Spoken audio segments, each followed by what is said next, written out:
Stylo news intelligence update में आपका स्वागत है। आज तारीख है 29 अप्रैल 2026। आज सुबह हम रूस यूक्रेन संघर्ष में पिछले 2 हफ्तों के घटनाक्रम का एक शीर्ष स्तरीय खुफिया आकलन प्रस्तुत कर रहे हैं। ये इंटेलिजेंस ब्रीफिंग संभव हुई है प्रोवेव एआई के सौजन्य से। ये स्टाइलो न्यूज़ के निर्माता हैं जो मांग पर एआई संचालित समाचार प्रदान करते हैं। चलिए शुरुआत करते हैं कूटनीतिक मोर्चे से, जहां निकट भविष्य में किसी भी तरह के समझौते की संभावनाएं काफी धुंधली नजर आ रही हैं। पिछले 2 हफ्तों में यही एक मुख्य सवाल बना हुआ है, लेकिन जो सबूत सामने आ रहे हैं वो लगातार एक ही जवाब की तरफ इशारा कर रहे हैं। यहाँ जो मूल पैटर्न हमें देखने को मिल रहा है वो ये है कि कूटनीतिक संकेतों जैसे कि कैदियों की अदला बदली को लगातार जमीनी स्तर पर सैन्य कार्रवाइयों में बढ़ोतरी से काटा जा रहा है। खुफिया आकलनों का निष्कर्ष यही है कि दोनों पक्ष बातचीत का इस्तेमाल शांति के लिए साझा जमीन खोजने के बजाय रणनीतिक लाभ उठाने के लिए कर रहे हैं। तो चलिए अब जमीनी हकीकत पर नजर डालते हैं। युद्ध के मैदान की स्थिति को एक थका देने वाली, जिसे हम एट्रिशनल लड़ाई कहते हैं, के रूप में देखा जा सकता है।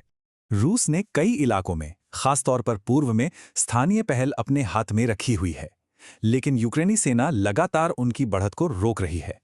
अब यहाँ जो बात सच में दिलचस्प है वो है दोनों की रणनीतियों में विषमता। देखिए, रूस जमीनी हमलों और अपनी तादाद के बल पर दबाव बना रहा है, जबकि यूक्रेन इसका मुकाबला सटीकता, फुर्ती और रूसी क्षेत्र के अंदर तक किए जाने वाले गहरे हमलों से कर रहा है। और ये यूक्रेन की रणनीति को बहुत ही शानदार ढंग से दिखाता है। वे अपनी लंबी दूरी की हमला करने की क्षमताओं को रूस के लॉजिस्टिकल और आर्थिक सहायता नेटवर्क को कमजोर करने के लिए अपना रहे हैं।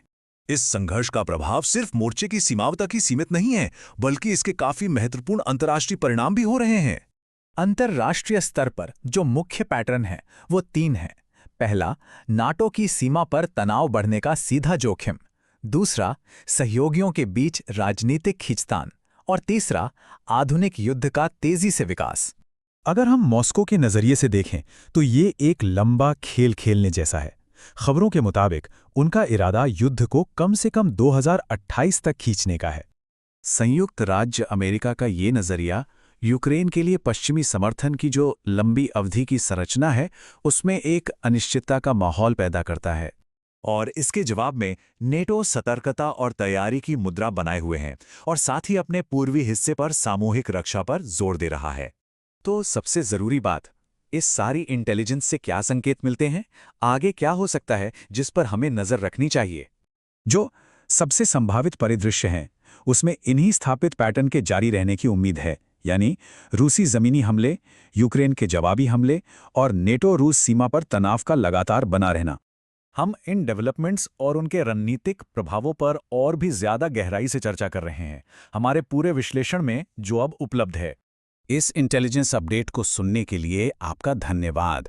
एआई संचालित समाचार विश्लेषण के लिए हमें stylonews.com पर विजिट करें और सब्सक्राइब करें।